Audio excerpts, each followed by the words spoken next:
হতাশাজনক ফল নিয়ে এবারে টি-20 বিশ্বকাপ মিশন শেষ করল বাংলাদেশ দল। বাঘের গর্জন নয়, বরং আফগান উত্থান দেখতে হলো শান্ত বাহিনীকে। এ নিয়ে ক্রিকেট ভক্তরা হতাশ ও ক্ষুব্ধ। এই অবস্থা থেকে ঘুরে দাঁড়াতে মানসম্পন্ন ঘরোয়া টি-20 টুর্নামেন্ট শুরুর পরামর্শ সাবেক ক্রিকেটারদের। কথায় রয়েছে, পারিব না এই কথাটি বলিও না আর, কেন পারিবে না তাহা ভাবো একবার। 5 জনে পারে যাহা, তুমিও পারিবে তাহা, পারো কি না পারো করো যতন আবার, একবারে না পারিলে দেখো শতবার। কিন্তু শতবারও না হলে কি করতে হবে তা নিয়ে কিছু লিখেননি কালীপ্রসন্ন ঘোষ। আর বাংলাদেশ ক্রিকেট দলের কতবারের চেষ্টায় আন্তর্জাতিক পর্যায়ে অর্জন আসবে তা নিয়ে ভক্তরা হতাশ ও দুশ্চিন্তায়। দুঃখ মানে কি বলার বাইরে, মানে ক্রিকেট টিম বাংলাদেশের সাপোর্ট করা মানে অনেক কষ্ট লালন করতে হয়।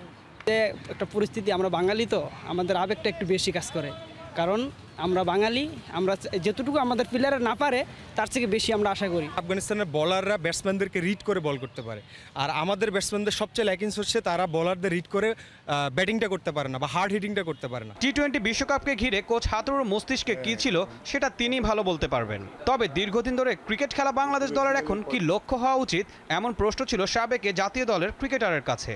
আমার মনে হয় আমরা যদি খুব ভালো উইকেটে দুটি টি-20 টুর্নামেন্ট করতে পারি শুধু দেশি প্লেয়ারদের নিয়ে, এখান তো উত্তরণের একটা বড় পথ সেটাই। কারণ টি-20 এমন একটা খেলা, এটা প্র্যাকটিস করে আসলে স্কিল ডেভেলপ করা যায় না। আপনার টি-20 খেলেই আপনার টি-20 সুলভ ব্যাটিংটা করতে হবে। টিম ম্যানেজমেন্ট নিয়েও কথা বলেন তিনি। টিম ম্যানেজমেন্ট যারা, যেটা আমরা বলে থাকি, কে কোথায় ব্যাট করবেন, কাকে কীভাবে খেলাবেন, সেটা সাধারণত তারাই করে থাকেন সিলেক্টরদের সাথে আলোচনা করে। কিছু সিলেক্টরদের আলোচনা করেন, বাট লাস্ট কল তাদেরই হয়। টি-20 সহ ক্রিকেটের সার্বিক উন্নতির জন্য ঘরোয়া লিগে বেশ কিছু পরিবর্তনের পরামর্শ দেন তিনি। ঈশান হাসান, দীপ্ত স্পোর্টস, ঢাকা।